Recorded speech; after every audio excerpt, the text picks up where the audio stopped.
It's time for Game Week. Game Week. Oregon Ducks.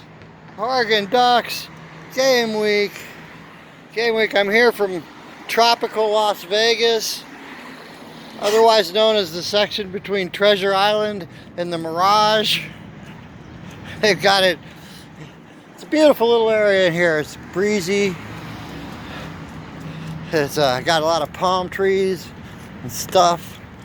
It's not like the rest of Vegas, which is full of plastic bags and broken bottles and vomit.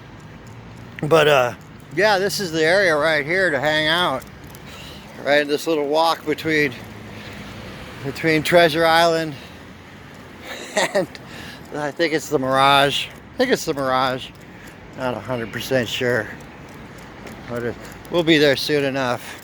So it's been a big week. I've been real busy traveling and doing comedy. I just got done doing Skankfest, Las Vegas, first ever. Had got a big weekend coming up. Game Day's coming to town. UCLA, the undefeated Bruins, are coming to take their annual butt kicking. They've only beat us like once in the last 10 years. People are talking big. It's going to be I think we're started as a 4-point favorite. I think it's up to 4.5. Last I saw it was 6. Still take it. I'd still take it. A lot of hype, but it's the Bruins. We own the Bruins. But as we do here on Game Week, we talk about two major things. First of all, Oregon Duck will be once again the superior mascot. I can guarantee that. That's a guarantee. It's always true. Oregon Duck is the greatest mascot in the history of college football. Everybody knows that. Isn't that right, Bodie? Say Oregon Ducks. Say Oregon Ducks. Oh, well, all right. He's not in a talkative mood. He's not in a talking mood. But as you know, here on Game Week, did I say Game Day? I thought I said, hey, yeah, Game Day, Game Week. That's what this is. This is Game Day, Game Week. Because Game Day is making their run. Yeah, it is the Mirage. Making their annual pilgrimage to Eugene, semi-annual, to get humbled once again by the Oregon Ducks. I'm sounding pretty cocky. No, they're looking really good. They've got their senior quarterback against our senior quarterback. It's going to be a battle. It's going to be game days there. Expected another great game like the one they had last week when Alabama narrowly lost to Tennessee. And though I didn't get it out until late Friday night, if you caught my last not game week, you know I called that one. I was at Skankfest and I did not get to bet because I was too busy consuming one tequila. Shout out to One Tequila. One Tequila is a mighty fine tequila. I haven't drank a lot of high-end tequila. No hangovers, super clean, and it was free to performers. So I had a pretty good weekend in the green room, hanging out with some celebrities. Met a guy who was on, met a bunch of big comics. David Tell, Ari Shaffir, Shane Gillis, the Weasel himself, Pauly Shore was there. Just hanging where I should be with the celebrities. I don't know if I'm going to still talk to my regular friends anymore, but I might. Honestly, now that I'm a big time, I don't know. It was embarrassing. I did a naked roast.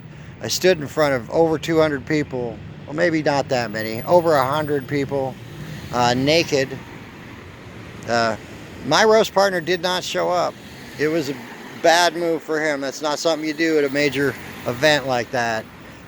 Did not show. He heard about my reputation in Las Vegas and made a business decision. He made a smart business decision not to be embarrassed or humiliated naked in front of a bunch of skank festers. That's a howling mob of a crowd, I have to tell you. But they loved me. They loved me. Did not get a lot of time because of that. Told a few jokes. They crushed. And then I left. I didn't have to be on stage naked that long. I didn't really care at that point. Once you go up on stage naked, they've seen it. It's over. There's no getting around the fact that I have a micro. I don't, but I might as well have. I had stage fright. I had very bad stage fright. This is becoming the most dirty game week ever. I can't help it. That's what Skankfest does to you. I'm a pretty dirty comic. That's why I want to do Skankfest, because it's a dirty comedy show. Lots of good comedians. Anyway, let's go to 1990.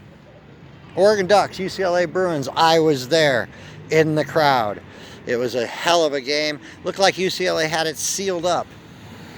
In the fourth quarter, they were up, I think, 17. I can't remember exactly. Couple of interceptions, couple of field goals later. It was a tight game. It ended when Bill Musgrave made a pass. It says to go up a little further. You guys can go ahead. I'm filming myself. You're good. Yeah. No, it was a tight game in the end. After we made a major comeback, Troy Aikman, the great Troy Aikman, threw 2 interceptions, costly interceptions. The Autzen crowd was amazing, loud and crazy. And then, unfortunately, it was going the other direction. And I always remembered it as a pretty long pass to Vince Ferry to win the game with about 2 minutes left. But I just watched the replay this morning. It was only about 15 yards. My memory's not what it used to be, I gotta say. Because I remember it as like we were on like the 35, and then he hit Ferry, and right at the end, it wasn't. We still had to stop him for 2 more minutes. But that's nothing at Autzen. Once you get it on the defensive side at the end of a game at Autzen, it's over for them. It's over. The Autzen crowd's going to bring it in. The Autzen defense is going to bring it in. Coming back, the last 2 minutes at Autzen is not a recipe for victory. Anyway, I would take the Ducks, even with the 6. I think it's not going to be a close game like that. I just got a feeling. Dan the man's got him playing like pretty good on defense. It's a tough place for quarterbacks to play as the home field. I don't know. We might not cover. I'm probably not going to bet it. I'm probably going to stay away from it. I have a show that night, so I can't get too emotional. I'm going to watch the game and then go to the show and do my show. My showy show. But yeah, it's another game week. I'm exhausted. That's why this is coming out on Tuesday. I literally slept till 4 yesterday. Quite a weekend. That's why I have the sunglasses on. So if I took them off, all you would see is there. See? That's why I have the sunglasses on. It's not pretty. It's not pretty under these glasses, I have to say. So, anyway, another short one. Game week. Oregon Ducks. Go Ducks. Yeah, 1990 was a heck of a game. I remember it pretty well. I don't remember much about before pregame party, whatever I did before that game or who I went with. I actually have no memory other than the Vince Ferry pass, which I found out today was not nearly as long as I thought it was. We were right on the goal line almost. We were only like 15 yards out. I swear it was from midfield. Anyway, it was a battle between 2 greats. One's a great offensive coordinator, coach, Bill Musgrave. I think he might have played a little in the NFL. And of course, Troy Aikman, who won Super Bowls. But he didn't win that day at Autzen, did he? No, he threw 2 costly interceptions. That's what happens when you come to Autzen. Things go bad. Things go bad. And I'm expecting that. I actually thinking around a 48-17, maybe 23 score. That's what I'm thinking. You heard it here first. We'll see if I'm right here on Saturday. This has been Game Week.